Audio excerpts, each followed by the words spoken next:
குழந்தைகளுக்கு சொல்லிக் கொடுங்க. தெரிஞ்சுக்கிறதாம்பா சூப்பர்.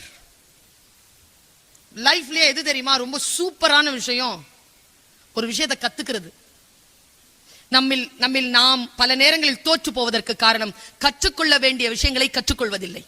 பல காரணங்கள். அதுக்கு பயம், அவமானம் வந்துரு விடுமோ என்கின்ற கூச்சம். இன்றைக்கு நான் அந்த கூச்சத்திலிருந்து உன்னை விடுதலை செய்யறேன். கற்றுக்கொள்வதற்கு வெட்கம் ஒரு தடை அல்ல. பெண்களிலேயே உயர்ந்தவர்கள் அன்சாரிய பெண்கள். அவர்கள் கல்வி கற்பதற்கு வெட்கத்தை ஒரு தடையாக பெற்றவர்கள் இல்லை என்பது ஹதீஸ். முகமது நபி சொல்கிறார். ஜெயத்ரதனிடம் சொல்கிறார் துரோணர், இருக்கிற ஸ்டூடெண்ட்லயே தி பெஸ்ட் ஸ்டூடெண்ட் அர்ஜுனா. அவன் கல்வி கற்பதற்கு ஒருபோதும் மனத்தடையை கொண்டதில்லை. எது நடந்தாலும் வாட் நெக்ஸ்ட் கேட்பான். நமக்கு என்ன தெரியுமா? பைபிள் சொல்றது மாதிரி தான். ஆவியோ உற்சாகமானது, சரீரமோ பலவீனமானது. இதை உறுதிப்படுத்திக்கிறது இல்ல. இந்த உறுதிப்படுத்திக்கிட்டு நாம் அடுத்த கட்டத்துக்கு எப்படி போறதுன்னு சொல்றேன். நேர கார்ல வந்து இறங்கினா ஃபாதர் வந்து பிரின்சிபல் ரூமுக்கு கூட்டு போனாரா. வெளி ஸ்கூல்ல இருந்து ஒரு ஃபாதர் வந்திருந்தாரு. மகேஷ் சார் பக்கத்துல உட்காந்துருக்காரு அந்த ஃபாதர். அவர் தான் உங்களை பத்தி நிறைய பேசிட்டு இருந்தார் என்கிட்ட. அப்புறமா நான் சொன்னேன், நீங்க எதுக்கு ஃபாதர் இங்க வந்தீங்கன்னு கேட்டேன். இல்ல என்ன நடக்குதுன்றதை தெரிஞ்சுக்கிறதுக்காக வந்தேன் அப்படின்னாரு. சரி ஃபாதர். இவங்க 2 பேரும் கொஞ்சம் வெளில போனாங்க. நான் அந்த ஃபாதர் கிட்ட ஒரு விஷயம் கேட்டேன். சொல்லிடுறேன் ஃபாதர். ஃபாதர், நான் 25 வருஷமா பேசுறேன் ஃபாதர்.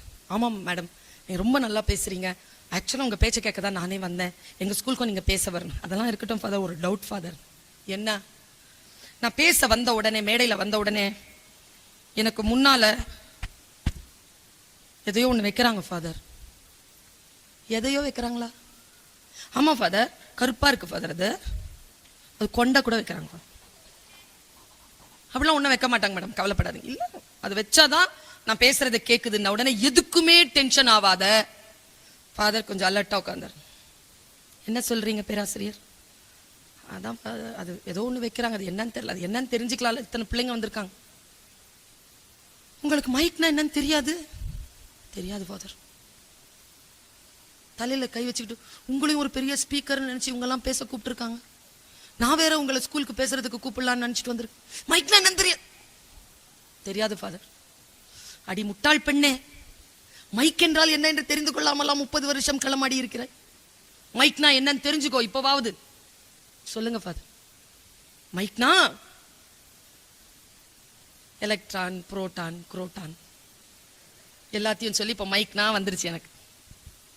இது அப்படியே நிறுத்து.